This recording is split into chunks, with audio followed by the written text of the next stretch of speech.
안녕하세요. 거인이발입니다.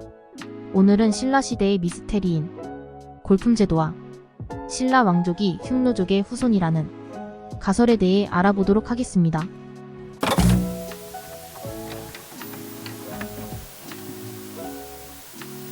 일단 신라는 부여계통 출신이었던 고조선, 고구려, 백제와 다른 출신인일 것입니다. 무조건 맞다고 하기는 어렵지만 유일하게 신라인만이 100% 뚜렷하게 조상이 역사적으로 사학계에서 밝혀지지 않았습니다. 그렇기 때문에 백제, 고구려와는 배척하며 끝끝내 이들을 멸망시킬 수밖에 없었던 것입니다. 바로 전 영상에서 저는 신라의 조상이 거인이었다는 말을 했습니다. 이에 따른 근거도 어느 정도 적절했습니다. 그러나 이제 와서 돌이켜보면 가장 좋은 가설은 신라인의 조상이 흉노족이라는 것입니다. 흉노족의 평균 키는 일반적으로 180cm에 가까웠다는 것 또한 이를 증명하는 바입니다. 그렇다면 여기에서 흉노족에 대해서 다시 알아보는 시간을 가져보겠습니다.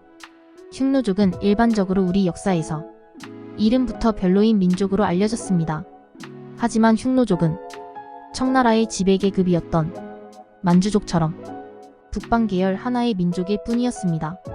한때 한나라의 유방은 흉노를 공격하였다가 이절대로 흉노와 전쟁하지 말라는 유언을 남겼으며 그 이후 전한나라는 굴욕적인 화친을 맺었는데 그 화친의 내용은 한의 공주를 흉노선우, 선우란 하늘의 아들이라는 뜻으로 흉노왕제를 뜻합니다. 에게 보내야 한다고 하였으며 공물을 바쳐야 하며 형제 맹약을 맺고 만리장성을 경계로 서로 침범치 않는 것이었습니다.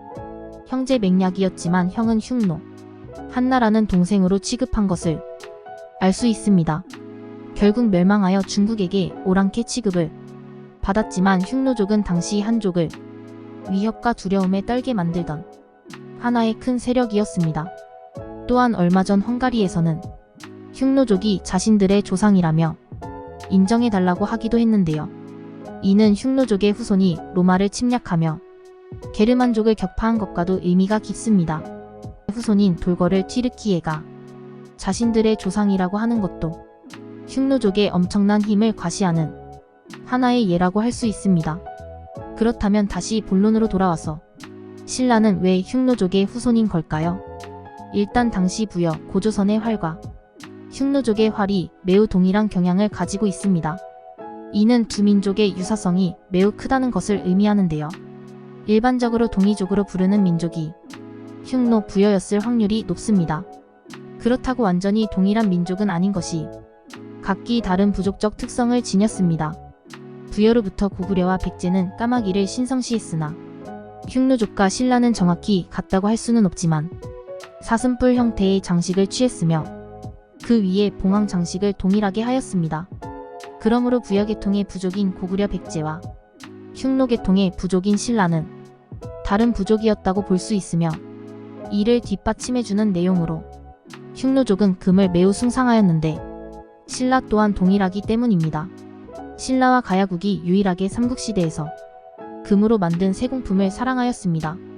알타이 산맥이 바로 흉노의 본거지라고 할 수 있으며 알타이는 또한 금을 의미합니다. 신라가 흉노의 후손이라는 가장 큰 증거는 1961년 발견된 문무왕릉 비석이며 여기에는 투우 김일제가 자신의 선조라는 이야기를 밝혀줬고 있습니다. 동생인 김인문의 묘비뿐만 아니라 중국에서 나온 대당고 김씨 부인 묘명에서도 신라인이 김일제의 후손이라고 밝혀 있으며 이기말지 즉 신라의 모든 성씨의 시조는 즉 순금의 의미를 뜻하며 동시에 알지는 알타이 언어의 알트, 알튼 알타이가 아르치, 알지로 변형되는 자연스러운 모습 또한 보여진다. 기말지라는 이름은 금금 즉 하늘에서 내린 혹은 신성한 알타이 산에서 난 왕족이라는 의미를 뜻하는 일종의 보통명사, 이를테면 천자 같은 의미였을 확률이 높습니다. 또한 금의 나라답게 동일한 근본을 가진 모습을 보이는 수많은 유물들이 몽골 초원으로부터 한반도를 거쳐 일본까지 출토되고 있습니다. 카자흐스탄의 보검 양식을 보면 어디에서 이 보검이 나왔는지에 대한 정답이 이미 정해져 있다고 보는데요. 카자흐스탄은 훈족의 발현지이기도 합니다.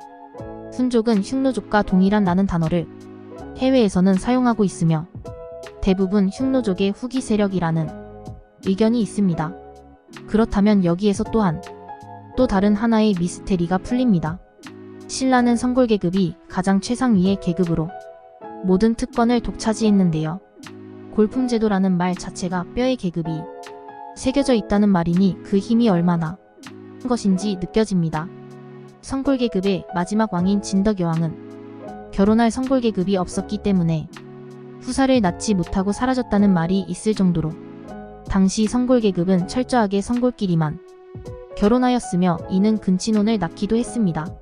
이는 곧 자신들만이 왕이 될 수 있는 특수한 계층임을 나타내었다고 보는데요. 저는 이 성골 계급이라는 것이 곧 기말지의 직계 후손이라는 뜻이며 이는 곧 문무왕릉에서 말하고 있는 투 기밀제의 직계 후손들만이 성골 계급이었으며 진골 계급은 기밀제의 직계 후손이 아닌 알타이 지방의 후손들 그리고 기밀제의 직계 후손들과 흉노족 계급이 결합된 계급이었을 것이라고 추측합니다. 신라 왕족이나 무덤에 묻힌 이들이 키가 간혹 엄청 큰 것을 생각해보면 이들이 흉노의 후손이었기 때문이라는 것을 유추해 볼 수 있습니다.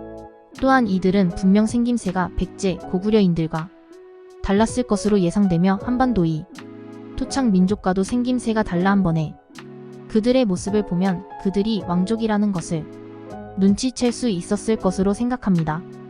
또한 여왕이 왕이 될 수 있는 이유 또한 성골이었기 때문이라고 하면 말이 되는 것이며 드라마 선덕여왕에서는 주인공이 여디 성골의 몸에 손을 대려고 하느냐 같은 말도 안 되는 이야기를 함에도 주인공의 맞수인 미실이 술을 못쓰고 물러가는 모습을 보였습니다. 이는 또한 그들이 일종의 신과 다름없는 신라의 엄청난 특권층이었다는 것을 보여주고 있다고 생각합니다. 여러분들은 이에 대해 어떻게 생각하시나요? 승자로 남은 신라인들이 까마귀를 부정한 것으로 만들며 한반도의 강대한 세력으로 남은 것이며 그 뿌리는 김씨를 통해서 지금까지 수많은 자손들을 번성시킨 것일까요? 아니면 그저 자신들의 세력 확장과 뿌리에 대한 정당성을 마련하기 위해 자신들이 흉노족의 후손이라고 말했던 것일까요?